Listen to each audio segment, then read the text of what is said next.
Press the bell icon on YouTube and don't miss another update.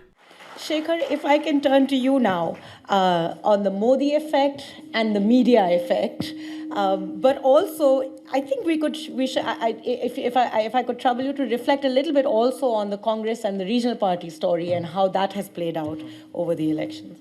Well, Rahul had used a cricketing metaphor, so let me take you back to cricket. We used to have a captain called Mohammad Azharuddin. Those days, India mostly used to lose all matches. So he would come out and he will have a one-line explanation for the loss. The opposition, boys tried very hard, but the opposition batted, bowled, and fielded better than us. Now, if the other side bats, bowls, and fields better than you and wins, it is still cricket. So just because you lose, politics doesn't stop. In fact, you have to think about why you lost, and then you have to find solutions. So the game has not changed. Politics has not changed. Today, the Congress and the rest can complain about resources. And 2014, Congress was in power. So where was the problem with resources? Modi came from outside. I think to analyze this, first of all, we have to forget what our voting preference is. All of us vote. It's a challenge for me as a journalist, but should be less of a challenge for a scholar, because you deal with data and numbers. We have to now admit, that Modi's rise is not a fraud on India. Modi's rise, Modi is a phenomenon. Modi just has had a better story and a better product now for almost a decade. Then you go right back to 2004. See, the word narrative is banned in my newsroom, so I can't use the word narrative.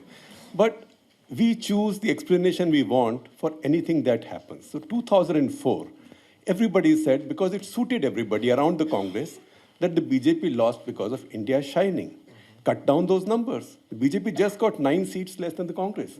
The BJP lost because of Gujarat 2002. Because of Gujarat 2002, so many parties, regional parties, which had earlier gone with BJP, were no longer willing to go with BJP, including Mamata Banerjee, Chandrababu Naidu. All these people were alienated from the BJP because the BJP could not fire Narendra Modi for the riots of 2002. But because the entire sort of sycophant brigade around Mrs. Gandhi and 10 Janpath wanted to give credit to something else, and they had their own motives. Intellectual commitment is also a motive. They said, this is India shining, so now you should have inclusive growth. The government came, within a day, markets fell, within a week, markets were back, and within 2 weeks, the government was doing exactly what the previous government was doing on the economy. 2009, so in fact, 2004 turnaround was a victory against the run of play. That was like 1983, India beating everybody and winning the World Cup, right? So that was a victory against the run of play, but people used convenient explanations. 2009, another mythology was spread after 2009 that, you see, after all, you come back, an incumbent comes back with a larger majority than the previous one. Who do you then give credit to? Now, if you give credit to Manmohan Singh, it's an outrage in the Congress party. So you have to find an excuse to give credit to Mrs. Gandhi and to whatever she had done. And so you said, okay, loan waiver, okay, say Manrega. I've written at that point 3 articles on this, showing that in urban areas, in the areas where India's least poor 30% live, Congress party's strike rate in 2009 was 68%. In the areas where 65% of India's poor, or 70% of India's poor live, Congress party's strike rate was some 30-something%. These were facts available to us. So if a party is then not willing to see the correct reason for its victory, the reason it won 2009 with larger numbers is because India had seen 7 years of breathless growth. But the intellectual establishment and the political darbar of the Congress party was not willing to accept that. Because they were not willing to accept that, they undermined UPA 2, pushed it back, and so people got so angry, having got used to growth, that they brought Narendra Modi in because they thought he's coming from Gujarat, he'll bring you something. Whether he brings it or not, he hasn't brought you growth. So that is what happens. Sometimes we make convenient analysis becomes our pitfall. In this election campaign, the most striking thing for me in this campaign was Modi getting away with saying that if nothing happened in this country before 1970, that the history of this country, before 2014, that the history of this country begins in 2014. It's not true. The previous 10 years had much better growth. India had built a lot of infrastructure. The airports of Delhi and Bombay were built during that period. Narega, etc., also came. But many things happened in India. Look at the way global economic downturn was handled by India. It was a great international success story. Look at the way the meltdown of Satyam was handled. Much better than IL&FS right now under this government. But the amazing thing for me was that in so many days of campaigning, I never heard Rahul Gandhi and then anybody from the Congress party say anything good about what their own government did under UPA 2. Because they seem to be, see, this is the autoimmune disease of Congress party. Autoimmune is when a body starts to eat itself. So this Congress party cannot, they want to blame Modi, they want to blame the media, they are obviously watching the wrong channels. Media is not so powerful as they think. I think sometimes when you see this stuff, it scares you. You think this is all the media. But the fact is that the only achievements the Congress party was willing to talk about were achievements of not even Rajiv Gandhi, Indira Gandhi. When 80% people of this, voters of this country were born after Indira Gandhi had passed away. So that is, so don't blame all these 5 M's and 7 M's and 19 M's. Look inside to the voter. Voter is transactional. The transaction that the voter seeks can be my Narega money, it can be my gas cylinder, it can also be the pride of my country, security of my country. How good do I feel about the leader I have? Even today, I can tell you, since I run a digital platform now, if Manmohan Singh even delivers a 3-para speech, in this hall, he delivered a 3-para speech at the release of Rakesh Sood's book, I think, for ORF. 3-para speech. And when I left this place, I messaged my office and said, get the text of this speech. This will go viral. Nothing. I don't even remember what he said. But the reporter who was there took that speech, we put it up, it went viral. Because people remember Manmohan Singh as a decent man who did something good. Did I ever hear anybody from Congress talk about him? No. So, you can concede an election, and then everybody, first of all, the responsibility of keeping India secular has been outsourced to its 15% Muslims, who are now being, this whole idea of secular vote. Say Muslim vote, no. Secular vote. So Muslims are fed up because nobody does anything for them, but you keep dragging them everywhere as if it's their responsibility. Then you say, okay, you have to save secularism. I have the Yadavs with me. So-and-so will bring the Dalits. Dalits are not with her anymore. Look at the elections in UP now. She's got 10 seats. Akhilesh has got 5 seats. But that tells you that Mayawati is finished. Because what this tells you is that Akhilesh has been able to transfer his Muslim vote to her, but she's not been able to transfer her Dalit vote to him. Because Dalit vote is now changing. India's voters are not as they used to be. Please forget all the stuff that you've been reading in a lot of our analysis. Don't read op-ed pages, Vandita, sorry.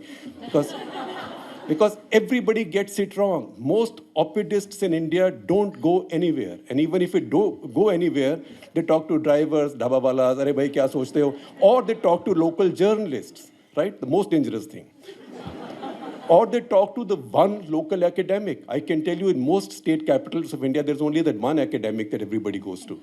I mean, we all know the one in Patna, but in every state there is one. And they come back and say this, but this is not it. This time, and I haven't done it because I got scared of doing it, because I've learned to use a smartphone. As I drove around the country from across the country, not just the heartland, I would just get ordinary people and say, who are you voting for, why, etc., on this. I have 60 of these recordings. All 60 are voting for Modi.